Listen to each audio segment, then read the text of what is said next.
আল্লাহ আপনার রাসূল বলেছেন দাড়ি পাকা লোকদের দোয়া আপনি কবুল করেন আল্লাহ।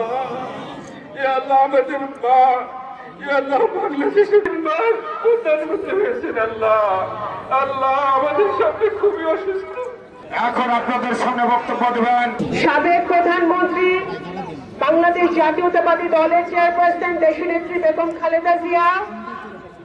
আজকে আমাদের নেতার জন্য, আমাদের গণতন্ত্রের মাতার জন্য, আমাদের নগরকান্দার উপজেলার সকল ইউনিয়নের নেতাকর্মীরা, সাধারণ জনগণ, মা বোনেরা, পৌরসভার সাধারণ জনগণ, মা বোনেরা, নেতৃবৃন্দরা সমবেত হয়েছেন আমরা আজকে ওনার জন্য দোয়া করার জন্য। শুধু আজকে নয়, আজকে হয়তো আমরা সমাবেশ হিসেবে দেখতে পাচ্ছি, কিন্তু আমরা যেটা জানি, প্রতিদিন, প্রতি ঘন্টা, প্রতি মিনিটে সারা বাংলাদেশ আজকে দেশ মাতার জন্য দোয়া করছেন যেন উনি শীঘ্রই আল্লাহ তাআলা ওনাকে সুস্থ করে আমাদের মাঝে ফিরিয়ে আনতে পারে। আজকে সবার সভাপতি এবং সকল নেতৃবৃন্দ, আমার সামনে মিডিয়ার ভাই বোনেরা উপস্থিত, আমাদের অসংখ্য মুরব্বিয়ান মা বোনেরা এবং সকল ইউনিয়ন থেকে, পৌরসভা থেকে আগত আমাদের নগরকান্দার আমার মাটির মানুষ, মনের মানুষ, হৃদয়ের মানুষ, আত্মার মানুষ, আপনাদের সাথে আমি আজকে কথা বলাবো না। একটু পরে মাগরিবের আজান দিবে।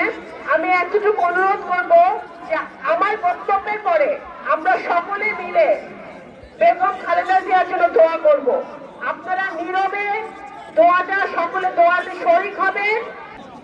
যখনই বাংলাদেশের মাটিতে ভোটাধিকার হরণ করা হয়েছে, যখনই বাংলাদেশের মাটিতে ফ্যাসিবাদের উত্থান হয়েছে, তখনই দেশনেত্রী বেগম খালেদা জিয়া একজন আলোকবর্তিকা হয়ে বাংলাদেশের মানুষের জন্য লড়াই করেছে, সংগ্রাম করেছেন। যখন একজন প্রেসিডেন্ট শহীদ রাষ্ট্রপতি জিয়াউর রহমানকে নৃশংসভাবে দেশের মাটিতে হত্যা করা হয়, শহীদ রাষ্ট্রপতি জিয়াউর রহমানের হত্যার পরে দেশনেত্রী বেগম খালেদা জিয়া শুধু বাংলাদেশ জাতীয়তাবাদী দল নয়, সারা বাংলাদেশের হাল উনি ধরেছিলেন এবং স্বৈরাচার বিরোধী আন্দোলনে একজন আপসহীন নেত্রী হিসেবে উনি সারা বাংলাদেশের প্রত্যেকটি মানুষের হৃদয়ের মণিকোঠে উনি জায়গা করে নিয়েছিলেন।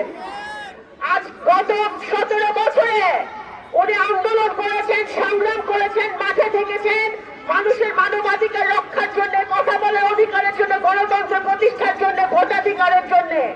এবং সেই কারণে ওনাকে একটি মিথ্যা প্রতিহিংসামূলক মামলায় 6 বছর ধরে জেল খাটতে হয়েছে, যেই কারণে আজকে ওনার শারীরিক অবস্থার আরো বেশি অবনতি হয়েছে।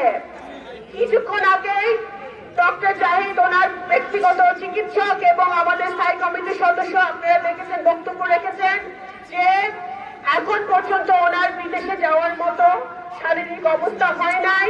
ওনার এয়ার অ্যাম্বুলেন্স অপেক্ষা করছে, সবকিছু রেডি আছে, কিন্তু ওনার শারীরিক অবস্থা যদি স্থিতিশীল না হয় উনি বিদেশে উন্নত চিকিৎসার জন্য যেতে পারছেন না এখন পর্যন্ত। সুতরাং আজকে ওনার সন্তান হিসেবে ওনার, আমি মনে করি জনাব তারেক রহমান, জনাব আরাফাত রহমান কোকো শুধু ওনার সন্তান নয়, এই বাংলাদেশের 17 কোটি মানুষ ওনার সন্তান, আমরা সকলে ওনার সন্তান। এবং আজকে আমাদের দায়িত্ব এবং কর্তব্য, আমরা আর কিছুই হয়তো করতে পারবো না ওনার জন্য, শুধু আমরা দোয়া করতে পারবো যাতে আল্লাহ তাআলা ওনাকে এই মুসিবত থেকে রেহাই দেয়, ওনাকে সুস্থ করে এবং আমাদের মাঝে ফিরিয়ে আনে। আজকে উনি জাতির অভিভাবক হিসেবে আমি এই কারণে দেশ মাতাকে আখ্যায়িত করলাম, কারণ আজকে আমরা দেখতে পাচ্ছি সারা পৃথিবীর মানুষ এবং বাংলাদেশে দল মত নির্বিশেষে, ধর্ম বর্ণ নির্বিশেষে সকলের ঘরে ঘরে ওনার জন্য দোয়া করা হচ্ছে।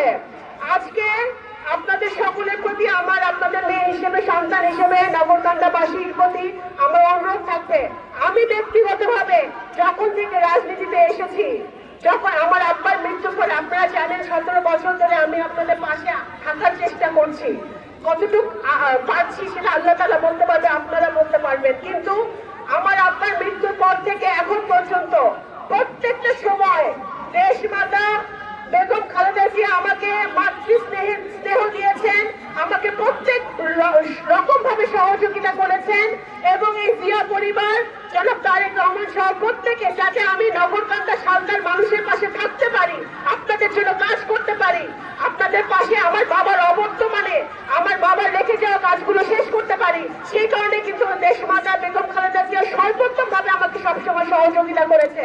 আমি একজন মানুষ হিসেবে নগরকান্দা শালদার মেয়ে হিসেবে এই দেশের নাগরিক হিসেবে বিএনপির একজন কর্মী হিসেবে আমি কখনো এই ঋণ আমি শোধ করতে পারবো না।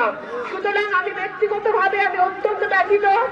আজকে আমি আপনাদের কাছে ওনার দেশবাসীর কাছে নগরকান্দা শালদাবাসীর কাছে এতটুকু অনুরোধ করবো, আপনারা সকলে আজকে নামাজ পড়ে ওনার জন্য দোয়া করবেন, যখনই পারবেন ওনার জন্য দোয়া করবেন যেন আল্লাহ তাআলা ওনাকে সুস্থ করে দেয়। আমি আর নির্বাচনে নগরকান্দা শালদার আপামর জনতা দল মত ধর্ম বর্ণ নির্বিশেষে নারী পুরুষ নির্বিশেষে আমরা ঐক্যবদ্ধভাবে জিয়ার আদর্শে আদর্শিত হয়ে দেশনেত্রী বেগম খালেদা জিয়ার আদর্শে আদর্শিত হয়ে জনাব তারেক রহমানের আদর্শে আদর্শিত হয়ে আমরা ধানের শীষের ঝান্ডা এই মাটি এই নগরকান্দা শালদার অত্র এলাকায় গাড়ব এবং ধানের শীষের জয় জয়কার হবে।